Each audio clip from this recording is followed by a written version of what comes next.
qaybta ugu weyn waxaan leeyahay waxaa iska le reer Minneapolis waxaana idinka rajaynaynaa inaad dalka dib ugu soo laabataan oo aad kaalintiinii buuxisaan waa aad idin tabaynaa waxaan mar labaad idinkaga mahadcelinayaa soo dhaweynta qiimaha badneed ee aad noo samayseen iyo xafladdan quruxda badan ee caawa aad halkaan noo qabateen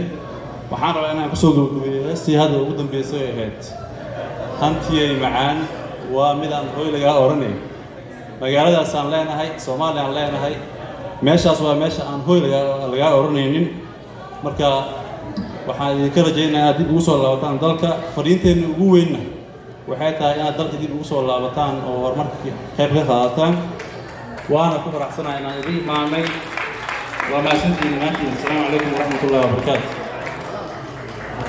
mahadsan yahay inta aanan xildhibaan kale u yeerin waxaan rabaa inaan halkan ka dhawaaqo waxa aan doonayaa guuxa iyo sawaxanka in laga dareemo hoolka waa tuma waa Sacdiyo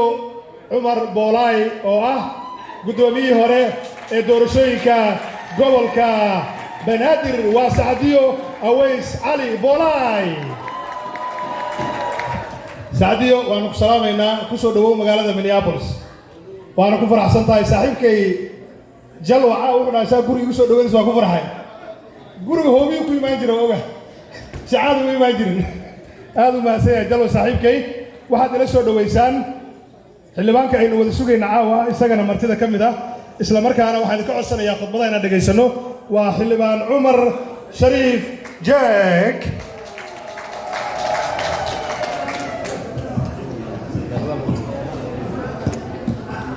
بسم الله الرحمن الرحيم odayaasha dhaqanka dhammaan siyaasiyiinta maamooyinkayga hooyooyinka dhalinyarada qaada saxaafadda siyaasiyiinta halkan wada fadhiyaan oo ugu horeeyo saaxiibkayga qaaliga ahaa Jowle odaygeena Cismaan oo meesha noo joogo Oscar iyo dhammaan gudoomiyihii jaalida oo asna joogo meeshan saaxiibkayga ahaa Liibaan gudoomiyihii Minnesota Minneapolis Maxamed Abuukar waa ninkii mudul ninkii dhisaa ka weynaa la yiri maashaheena iyo soo dhaweynteena iyo marxabadeynteena waa ninka Ilaahay ka soko number 1 ka ah halkaan na keenay maantana na dejiyay meel naga warqabo ilaa heerkan bulshada inay isku soo baxaan sabab u ahaa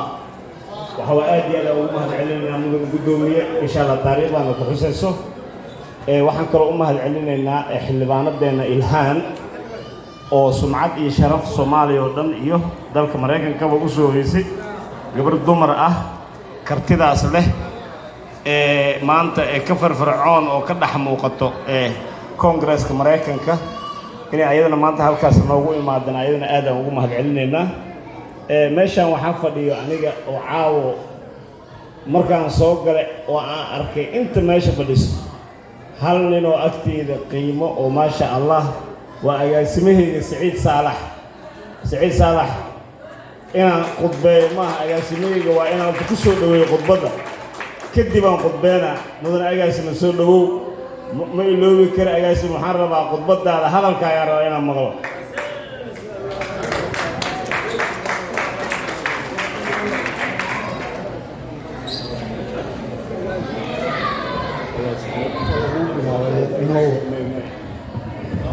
بسم الله الرحمن الرحيم وبه نستعين على أمور الدنيا والدين سولوين تحل بانضا مدعين تدكو وسولوين تدكو سولوين يا مهد الله حق الدنبه ولي والغي يريا مركا waxaan u soo jeedinayaa xurmada ay leeyihiin inuu ugu nimi in aynu ku soo dhaweyno aniguna waa gudoomiye xildhibaan Cumar xushmadiisa waxaan ka codsanayaa inuu halkii khudbadiisa inuu ka sii wado isagoo mahadsan mar haddii uu macalinkeyga iyo agaasimeyga i fasaxay waa hadli karaa waxaan leeyahay soo dhawaada waxaan iloobo kale sii deeyay walaalkeena oo meeshaan camiray u yeelay inay kun qofood joogaan aadan kaaga mahadcelinaa walaalkayga fanaaniintii dhallinyarada ahaa oo ayagana heesihii gawaabinta ay noo soo jeediyeen waxaan horta aad iyo aad ugu faraxsanahay inaan bulsho is-haysato qalbigooda furan inaan maanta ka arkaayo Minnesota annaga Yurub oo dhan waa soo marnay dadka dibadda jooga horta waa dad niyad fiican qalbi fiican isjecel aan ku dhex milmeen siyaasadda iyo kala qaybsanaanta dalka ka jirta waddankeena Soomaaliya sidaad ogtihiin waxaan xasuustaa hadda marka aan agaasimahayga soo qabsanay Siyaad Siciid Saalax iyo aniga hal meel aan iskuulaan isla dhiganaynay meeshii ceel jaalaan ku wada jirnay waxaan xasuustaa kan waqooyi ka imaaday kan bari ka imaaday kan muqdisho ka imaado inay markii 15 casho meesha lagu jiro in la isku oon jiro markii la kala tagay Soomaalidu way isjeceshahay laakiin Soomaalidu waxa ka faa'iideysanaysa dad siyaasiyiin ah oo danahooda qaaska ah kaliya rabaan inay ka fushtaan jaran qabiil ku korayaan markay koraana kuma yaqaanin waxaan ka codsanahaa dadka Soomaaliyeed ee dibadda jooga oo iga dardaaran ah maanta $1 wax ma idinka dhibayso laakiin ogaada waddanka waxaa waaye qofka maanta Soomaaliga muwaadinka ah waddankiisa waddan u ah haddaad baasboor kasta qaadatid iyo haddii aad laakiin salkaaga ma fadhiyo meeshii aad ku kortay oo dhibaato ka taagan si aad wax ku cuntid waa adag tahay qalbigaagana kuma siinayo waddanka waxaa loo baahan yahay inaanan lagu sii deynin oo keliya dadka hadda joogo waddanka waa inay u gurmadaan dadka qurbaha joogo hooyo 90 jir jidka ku dhimanayso hadda nus saac ka hor waxaa aan maqlayn hooyayaal ku dhacay inta meeshaan ku dhimay marka waxa waaye in waddanka loo duceeyo oo Ilaahay inuu Soomaali isku keeno isku hanuuniyo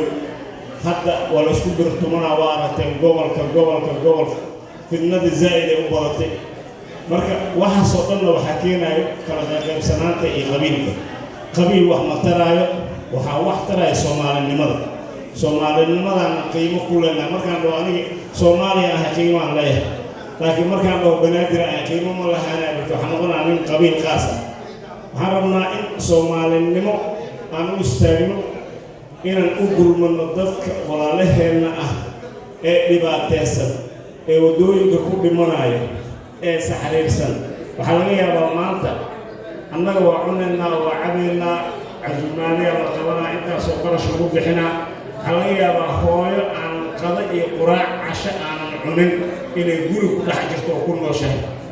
waxaa laga yaabaa inuu 3 waqti aysan cid wax cunta aysan jirin marka shilinka adaa baxsidaa berid wax ku tahay waxaa loo baahan yahay ayadoo aan qabiil waxba lagu salaynin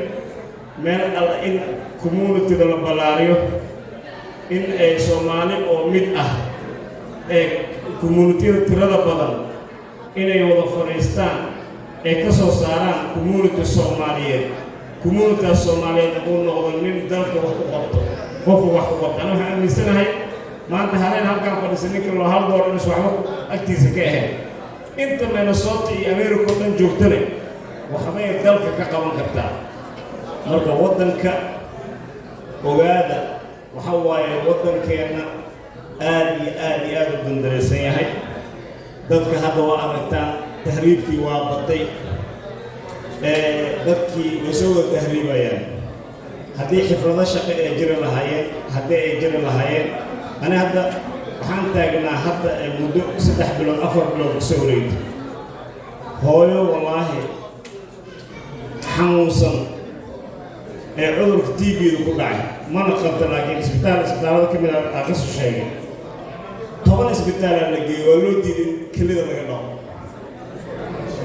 حالي إسبتال كان لقين كل إسبتال يسوي الدين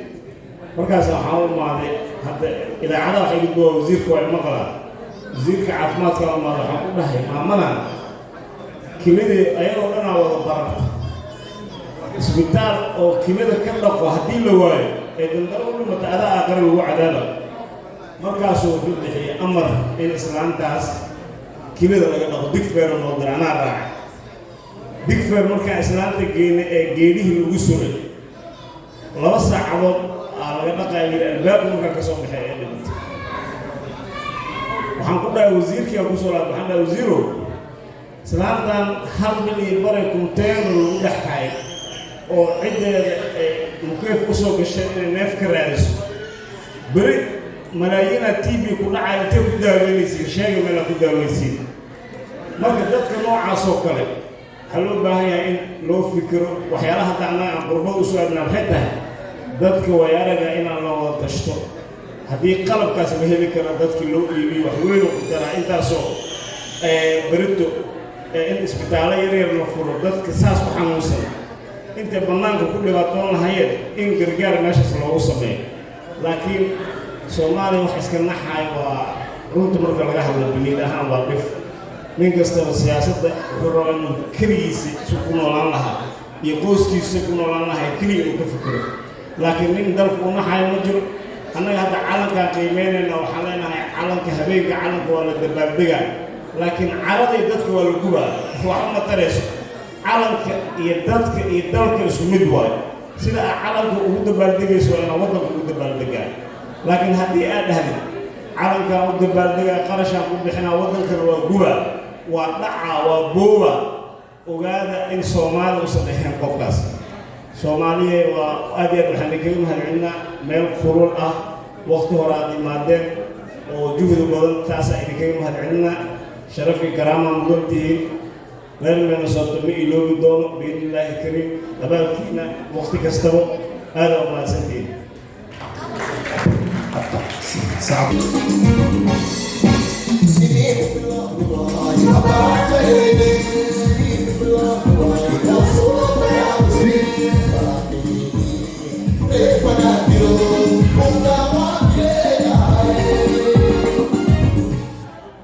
وطاي دي جيلان عبد ما سيهي